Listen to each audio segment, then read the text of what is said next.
Alors, on a trois sujets à parcourir ce matin lors de nos discussions. Les acteurs sont là. Franck, bonjour. Bonjour, Tanguy. William, bonjour. Eric, bonjour. Bonjour. Nous avons un nouveau ministre des Sports. Vous avez vu sa tête, William?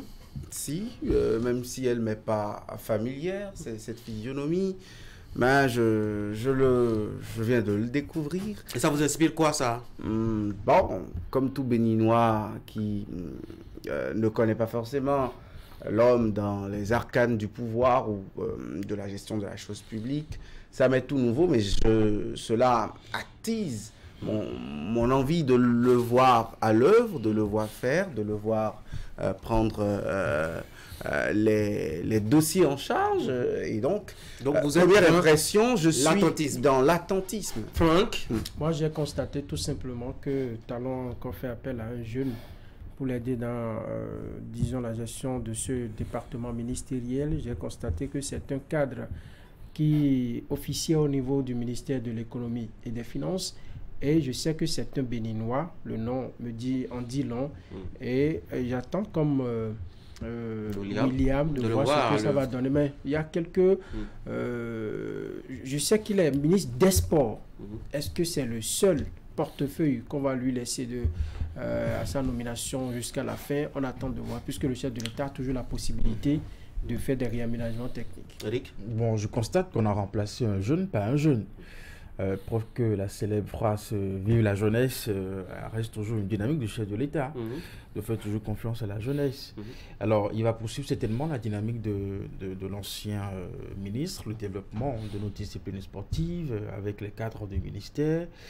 Il a très peu de temps, n'est-ce pas, pour le faire. Nous sommes en fin de mandat, donc il va certainement parachever tout ce qui a été donc amorcé depuis 2016 et jusque-là. Nous lui souhaitons beaucoup de courage. On va lui souhaiter certainement beaucoup de courage aussi, mais quand on voit un peu son parcours, son profil, c'est d'abord un homme des milieux d'affaires.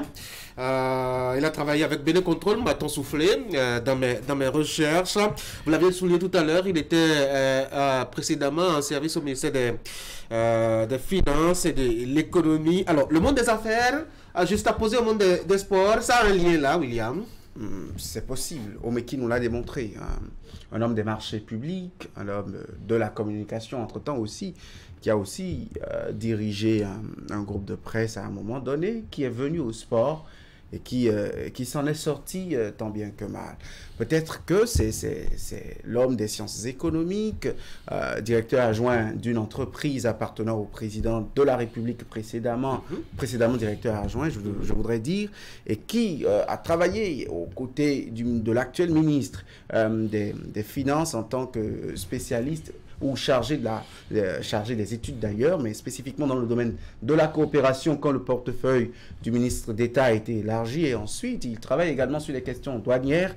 Donc forcément, on s'attendrait peut-être au commerce, à l'industrie, aux finances, à des portefeuilles relativement similaires ou concordants avec sa formation de base et ses domaines de compétences connus. Et aujourd'hui, je remarque aussi qu'on vient de le découvrir, ou du moins, je viens de le découvrir. Peut-être qu'il a eu aussi un passé en sport, quelques amours avec le sport. Mais le ministre est un manager, le ministre est un bras droit du président de la République. Mais le ministre est d'abord aussi un technicien de la chose, peut-être, ou pas toujours. Il y a une vision de la chose. Pas toujours. Oui. Même si, vous savez, le ministre des Finances en France depuis Macron 1, Bruno Le Maire, c'est un professeur des lettres modernes. Donc, parfois, pour des visées politiques, et ça, c'est le propre de Patrice Talon, c'est des gens qu'il maîtrise. Regardez tous ces jeunes qu'on aurait peut-être espéré s'il nous était permis de faire des conjectures en remplacement de Omeki. Ces jeunes comme Omeki qui ont travaillé à ses côtés depuis et qui ont, je sais pas, dans l'exécution du programme d'action du gouvernement, des différents programmes d'action du gouvernement, comme dans la préparation de leur chemin politique, ont mené beaucoup d'actions. Nous, en disant des choses, en faisant des prédictions, on aurait pu espérer ces jeunes. Mais ce n'est pas venu. En tout cas, ce n'est pas venu. On a vu. C'est ça. Eric? Non, je pense Oui, que... l'homme des affaires, du domaine des affaires, du Absolument. domaine de l'économie qui va au sport. J'espère que cela ne sera pas un handicap pour lui à la tête de ce ministère. Il devra s'entourer des personnes qui ont une parfaite maîtrise du milieu des sports. Bon, encore que l'environnement, on y retrouve déjà de ces personnes qui ont une parfaite connaissance, avec qui il devra travailler, à moins que maintenant qu'il est là, lui, en tant que ministre, il peut décider de se séparer des anciens collaborateurs de l'ancien ministre et pouvoir véritablement évoluer. Mais ce n'est pas la première fois. Nous voyons au niveau du ministère des Affaires étrangères, quelqu'un qui vient du milieu des finances et qui gère la diplomatie. Tout à fait, ouais. Bien d'autres profils qui ne se sont pas retrouvés à la tête de ces ministères, non pas en raison de leur profil de compétences, mais qui continuent pas à faire le job. Oui, Franck, est-ce que il faut pas voir là, dans cette nomination, Patrice Talon qui retrouve sa vieille amours, un homme du domaine financier qui va au niveau des affaires étrangères, un homme du monde des affaires qui vient au ministère des Sports. Finalement, on n'aura que des acteurs du monde des affaires à la tête du Bénin. Il a peut-être plus de facilité à dialoguer, à échanger et à s'entendre avec des hommes amoureux des affaires que d'autres cadres de la... Que de nous, les bavardageurs. Voilà. En français, là. Entre griffes. Oui. Mais il faut dire que l'environnement des affaires, c'est le haut lieu des...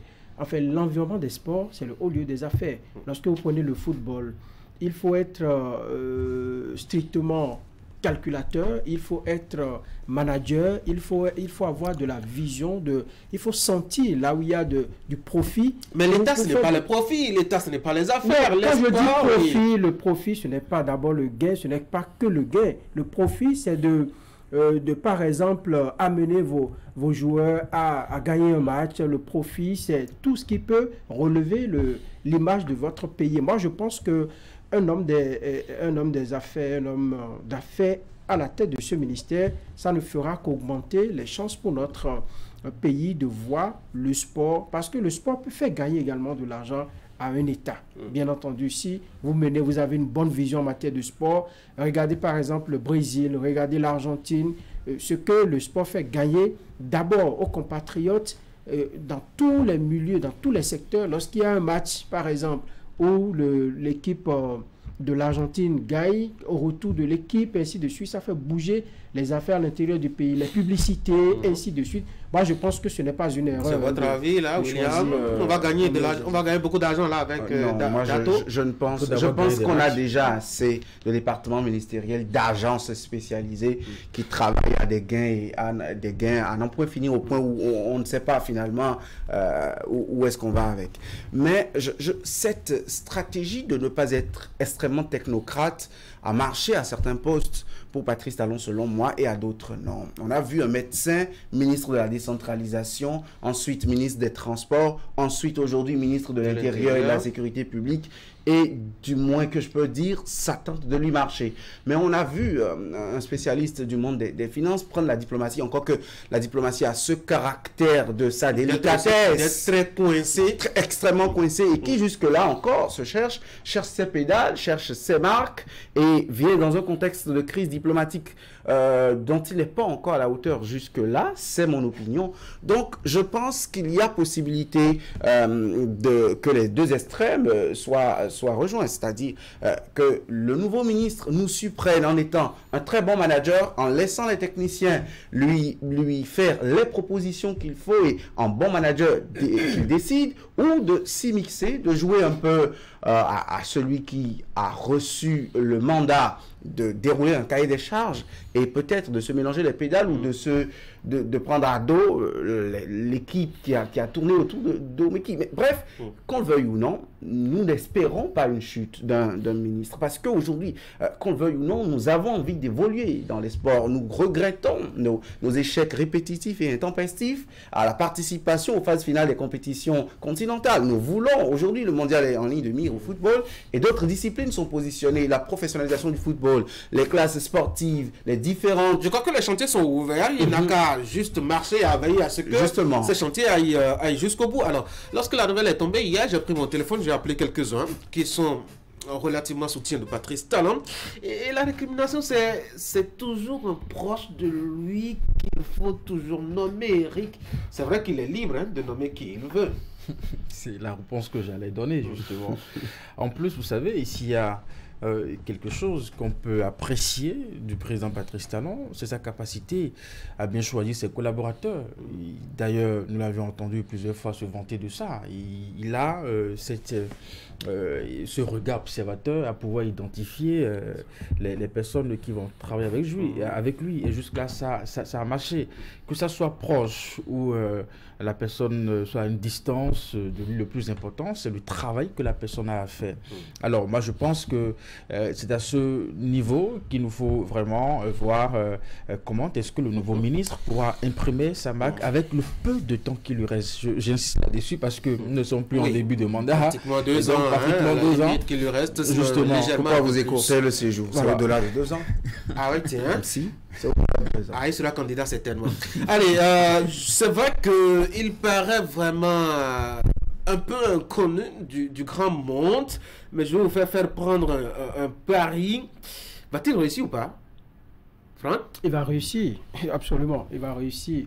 Même si à l'arrivée, on aura peut-être disons quelque chose à redire sur tous les ministres qui sont passés. Il y a eu du bon, il y a eu du moins bon, mais jamais personne n'a échoué véritablement. Il y a eu peut-être, lorsque vous avez la malchance, c'est au cours de votre passage à la tête d'un ministère, il y a des crises et tout ça, ça peut plomber ou ça peut réduire vos efforts, mais les ministres réussissent toujours, ils ont fait ce qu'ils ont pu. Depuis 1960, si vous voyez les gouvernements qui se sont succédés, il y a des ministres dont quand vous évoquez leur nom aujourd'hui, eh bien, c'est des noms qui sont forts parce que tout simplement, ils ont mis beaucoup d'énergie dans ce qu'ils ont fait.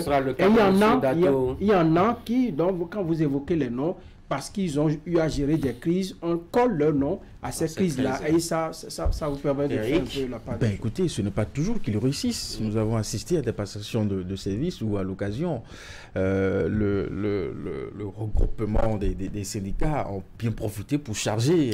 Je me rappelle de cette fameuse célèbre phrase « va et ne pêche plus » à une passation de services dans ce pays. C'était une histoire. Aussi, ce n'est pas parce que mais qui a échoué qu'il a quitté. On parle d'une démission, voyez-vous. Donc, il y a déjà une dynamique de gestion qui est là, qui montre une certaine ascension, n'est-ce pas, de ce département ministériel que le nouveau ministre retrouve. Donc, je pense que c'est un atout pour lui de se retrouver dans un environnement où les projets sont en train d'être bien exécutés. Donc, il aura imprimé sa marque, apporté peut-être sa touche personnelle, n'est-ce pas, pour conduire le ministère à bon port. William, il va réussir ou pas? Je croise les doigts, j'attends de voir sa marque. Il peut s'illustrer en très bon politique, parce qu'être ministre, c'est être politique. J'ai un problème avec ceux qui pensent que certains portefeuilles, parce qu'ils sont très techniques, occultent le caractère politique du manager qui a le département. Un portefeuille ministériel, c'est être politique. Et c'est pouvoir gérer la cité, gérer la chose publique dans une vision d'un président de la République et pour le bonheur mais là-dessus, de 12 millions de Béninois. Handicapé. Là-dessus, justement, je trouve qu'il est néophyte. Il est prosélyte, carrément. Donc, pour ça... Il ne peut pas être aussi affirmatif. Pour moi, je ne l'ai pas connu en politique. Oui, il a milité dans quel parti politique. Même s'il est membre d'un parti politique, il n'est pas au premier plan. Je ne le connais pas ténor d'une formation politique. Et pour ça, en politique, pour moi, il fait ses premières armes parce qu'être ministre, pour moi, c'est une haute fonction politique. Et là-dessus, il pourrait nous surprendre. Et donc, je l'espère, ou il pourrait aussi gaffer. On attend de voir. Je voudrais qu'on prenne le temps de bien fouiller autour de ce nouveau ministre-là pour savoir s'il n'a jamais milité dans un parti politique. Parce que vous n'êtes pas obligé de vous afficher dans un parti politique. Vous pouvez être un travailleur de l'ombre dans un parti politique parce que les postes stratégiques que les gens occupent ne leur permettent pas toujours d'être visibles politiquement. Donc, moi, mais la politique, c'est au charbon. Non, je prends de recul. Je dis, à cause de leur poste stratégique, ils peuvent ne pas être visibles. Mais la chance de ce ministre, c'est que toute l'équipe de Khomeki est encore en place. Les ministres, ils sont politiques, mais ils ont des cadres techniques qui les accompagnent. Et il a la possibilité de se ressourcer auprès de son prédécesseur et même d'autres. Qui sont pas une condition pour être membre forcément d'un parti politique. Je ne sais pas si la ministre de l'Enseignement supérieur, Eleonore Yaïla Dekan, est membre d'une formation formation politique, mais elle est toujours à la tête de ce ministère. Elle a eu un parcours d'universitaire et de responsable administratif à l'université, ce qui n'est pas le cas du nouveau ministre dans le domaine des sports. Je l'ai jamais vu dans un meeting, dans un discours politique, ici et puis par-là. Et puis elle a été choisie dans un contexte politique, socio-politique précis. Est-ce qu'elle fait le travail Est-ce qu'elle fait le travail qu'on attend d'elle? C'est ça le plus important. Allez, on va passer à l'autre sujet. En attendant d'observer les premiers résultats de M. Gato à son nouveau poste, on va lui souhaiter bonne chance. En attendant de faire le point, si le temps nous le permettait un jour, de faire le point par ici. Il n'y a que les maires des villes à travers le monde qui parlent français. Sont à Cotonou depuis ce matin pour discuter un peu de décentralisation. Cotonou est donc aux couleurs de la décentralisation francophone. Parce que je suis franc, vous parlez de... Oui, parce que vous êtes franc, vous me parlez de francophone. Alors, les organisateurs pensent que c'est une opportunité. En quoi est-ce que c'est une opportunité? Oui, je pense que le rendez-vous de Cotonou est une opportunité parce que la rencontre des maires, ça leur permet...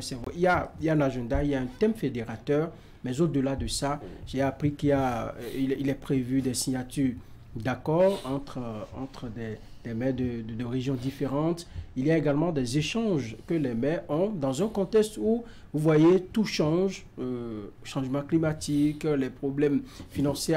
Après la guerre entre l'Ukraine et la Russie, par exemple, c'est un premier rendez-vous officiel entre les maires. Je crois qu'ils vont partager les expériences, comment chacun fait à son niveau pour essayer de surmonter ces agrégats-là, ces problèmes que nous avons à travers le monde et qui agissent sur la gestion des mais la pénibilité de la question, c'est surtout que les mairies n'arrivent pas à dialoguer ou les villes n'arrivent pas à dialoguer directement entre elles, en dehors peut-être de la juxtaposition qu'on fait en signant des accords et autres, parce qu'il faut forcément passer par l'État. On tourne en rond, William. Bon, d'une certaine manière, je comprends l'allusion que vous faites avec cette caricature, mais vous savez, les villes sont plus ou moins indépendantes parce qu'elles sont des collectivités territoriales constituées comme telles et reconnues en droit comme telles. Et en cela, la coopération d'une ville à une autre, elle est bien possible et elle a donné des fruits par endroit. Le rendez-vous de Cotonou, pour moi, est opportun. Nous avons fait 2 décennies dans la décentralisation. On est à même de parler décentralisation dans le cercle des nations et il y a aussi lieu pour moi d'éprouver après, je ne sais pas, 1 an et demi, 2 ans de la réforme de l'administration territoriale au Bénin avec les nouvelles dispositions, le nouveau visage de l'administration, il y a lieu de frotter les réalités qui sont les nôtres avec celles des autres qui font la décentralisation à leur manière également dans leurs différents états contextualisés à leurs exigences. Donc je pense que c'est bien profitable à ces différents pays au Bénin qui accueillent ce rendez-vous. C'est à l'actif des maires du Bénin. Il y a un accent qu'on ne met pas souvent sur ce genre de rapport, d'occasion, c'est que les villes africaines entre elles ne dialoguent pas. Je crois que ça doit être une occasion d'y penser. Hein. Absolument, et c'est un problème en réalité. Et je pense que ce genre de congrès offre donc la possibilité à nos municipalités d'échanger, de voir les points communs sur lesquels on peut vraiment rentrer en partenariat. Opportunité, oui, parce que c'est un grand événement. On parle de plus de 300 participants qui viennent de plus de 50 pays, qui se réunissent en un seul endroit pour parler des défis au niveau de nos communes. Et Dieu seul sait que c'est vraiment, comme on dit, ces défis sont nombreux. Donc je pense que entre municipalités, autorités de ces grandes villes, on va pouvoir échanger, mettre sur la table les ressemblances que nous avons. Une ville comme Soava peut trouver, bien entendu, dans une ville européenne, une forme de ressemblance, de forme géographique pour entrer en partenariat et surtout établir des échanges, voir comment est-ce que nous pouvons fusionner les énergies, les idées pour pouvoir davantage développer nos communes. Oui, mais moi j'ai pas compris une chose. Pourquoi est-ce que les villes doivent se réunir autour d'une langue ou pourquoi est-ce que le fil rouge doit être une langue alors que les réalités dans les villes sont presque les mêmes, que l'on soit francophone, anglophone, hispanophone ou même fonphone, si vous voulez. Je ne sais pas s'il y a une ville qui parle fond dans le monde entier. Non, ce n'est pas très exactement ce que vous dites, parce que quand vous voyez la façon de gérer, par exemple, des anglophones, ce n'est pas la même façon. La stratégie change toujours. Allez dans les pays comme le Ghana, je ne sais où, le Nigeria, les pays où on parle véritablement l'anglais, le système de gestion est un peu différent de ce que nous pratiquons dans les pays francophones. Donc je pense que lorsqu'on se met ensemble par affinité linguistique, c'est à dessein. C'est à dessein pour dire que nous partageons quelque chose et de là, nous pouvons faire, nous pouvons ouvrir d'autres portes, nous pouvons nous ouvrir d'autres portes, ainsi de suite. Moi, je pense que c'est pour régler le problème de manque de dialogue entre les villes d'abord africaines et des villes africaines et celles occidentales qu'on a créé ces intercommunalités et mieux les associations de communes.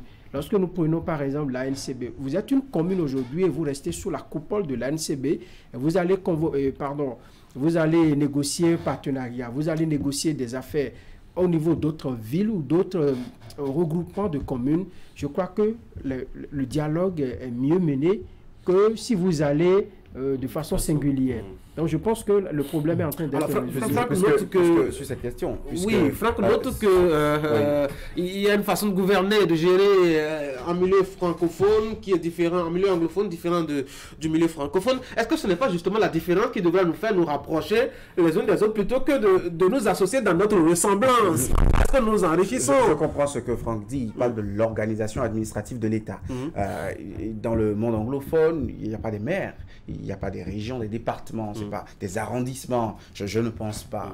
Donc, dans un contexte comme celui-là, je comprends vraiment qu'il y ait un peu de difficulté à collaborer avec des États, par exemple, fédérés, des États fédéraux, pardon, avec des États fédérés à l'intérieur, avec une autre organisation administrative déconcentrée.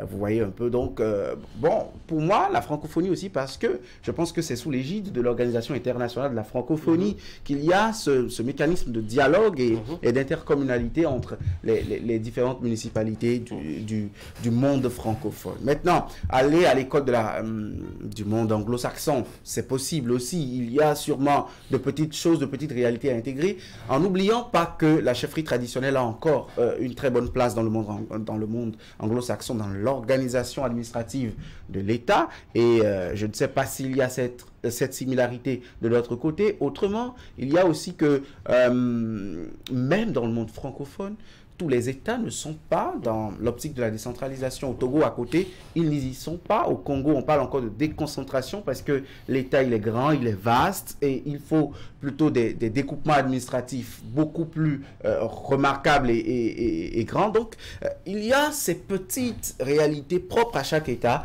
mais ces différences se font quand même. Sur la dernière question, Eric. Non, je pense que c'est une option dans le choix de cette organisation de réunir des communes qui ont en commun, en partage la langue française. Je suis presque certain qu'il y a l'équivalence de cette organisation dans le monde anglophone, peut-être pour que la langue ne soit pas une barrière, que ce soit facile pour une ville comme Cotonou de rentrer en discussion, en échange avec une ville comme Abidjan, avec une ville comme Dakar, ainsi de suite, ainsi de suite. Donc je pense que peut-être qu'au fil des années, cela va connaître une mutation. L'EIF aujourd'hui échange avec des pays anglophones. Peut-être que l'IMF va intégrer cela dans sa façon de s'organiser pour les années à venir. Pourquoi pas.